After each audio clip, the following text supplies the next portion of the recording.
샬롬, 안녕하세요. 오늘 열왕기상 5장 하겠습니다.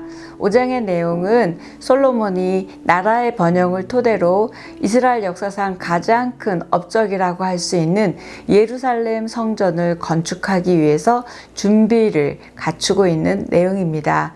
1절에 두로왕 히람이 왕으로 추대된 솔로몬에게 축하 사절을 보내왔습니다. 왜냐하면 아버지 다윗의 때부터 히람과 가까운 우호 관계였기 때문입니다. 성전 건축을 위해서 솔로몬이 가장 먼저 한 일은 두로왕 히람에게 성전 건축에 필요한 자재를 요청하고 또 히람과의 조약을 맺는 일이었습니다. 공사에 있어서 절대적으로 필요한 것이 건축 재료겠죠. 그래서 건축 재료를 히람에게 요구했고요. 또 숙련된 기술공이 이스라엘에 없었습니다. 그래서 숙련된 기술공을 히람에게 요구합니다. 4절에 보면 그러나 내 하나님 여호와께서 내게 사방에 평화를 주셔서 적이나 재난이 없었습니다. 이 말이 있는데요. 이 적이나 재난이 없었기 때문에 성전을 건축할 수 있었음을 설명합니다. 왜냐하면 아버지 다윗의 때는 전쟁을 많이 했기 때문에 성전을 지을 수 없었다. 기억나시잖아요. 그랬기 때문에 이렇게 하나님이 주신 평화 때문에 성전 건축을 해도 좋을 때가 되었다라는 걸 의미하고 있습니다. 그래서 솔로몬은 대적도 없고 재앙도 없고 평화의 시대를 주신 분이 바로 하나님이심을 고백하고 있습니다. 성전 건축이 다윗에게는 허락하지 않았지만 솔로몬에게 허락되어지는 걸 보면서 하나님의 일하시는 방법에 대한 메시지가 있는 것 같습니다. 정하신 때에 정한 사람을 통해서 정해진 환경을 이용해 하나님께서 하나님의 일을 이루어 가심을 볼 수 있습니다.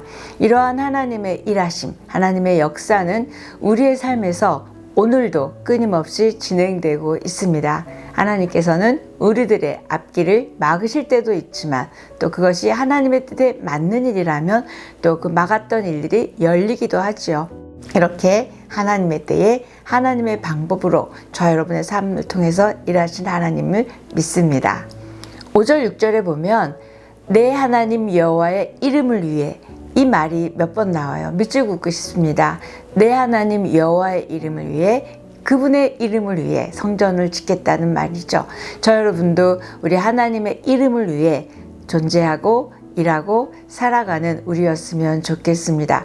7절부터 12절까지는 솔로몬의 아까 그 부탁을 들은 히람이 흔쾌히 수락하고 서로 약조를 맺게 됩니다. 두로의 식량 사정 때문에 교역이 필요했고 또 두로왕 히람은 다윗과도 좋은 관계였기 때문에 이렇게 건축 자재를 보내주고 자기네들은 곡물을 얻고 이런 조약을 맺습니다. 두로왕 히람은 솔로몬에게 성전 건축에 필요한 백향목과 잣나무는 물론 숙련된 일꾼까지도 다 보내줍니다. 13절 14절에는 솔로몬 왕이 이스라엘 온 지역에서 일꾼을 모집했는데 그 수가 3만 명이나 되었고 집 나르는 자가 7만 명, 돌 깎는 사람들이 8만 명, 엄청난 숫자를 일일이 다 얘기하고 있습니다. 아버지 다윗의 때부터 계획되었던 성전 건축이 솔로몬의 때에 이르러 이렇게 한 명 한 명 엄청난 숫자를 모아서 시작되었음을 말하고 있습니다.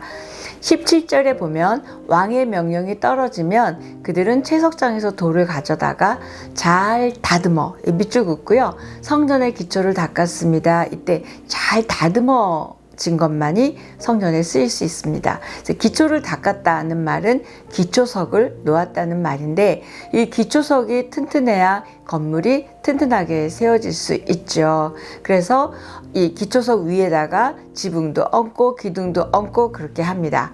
기초석에 무관하게 세워지는 건물이 없듯이 우리의 인생도 기초석 되시는 예수 그리스도 위에 세워질 때만이 우리의 참다운 인생이 될 것입니다.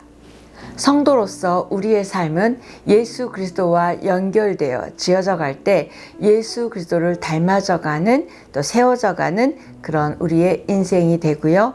그래서 오늘 5장을 통해서 보면 하나님께서는 정하신 때에 정하신 사람을 통해 주어진 환경을 통해서 하나님의 구속사역을 이루어 가심을 보게 됩니다. 그런 하나님의 일들 가운데 저와 여러분은 순종과 믿음으로 응답해야 할 것입니다. 기초석 대신 예수 그리스도 위에 세워지는 저와 여러분의 인생 되기를 축복합니다.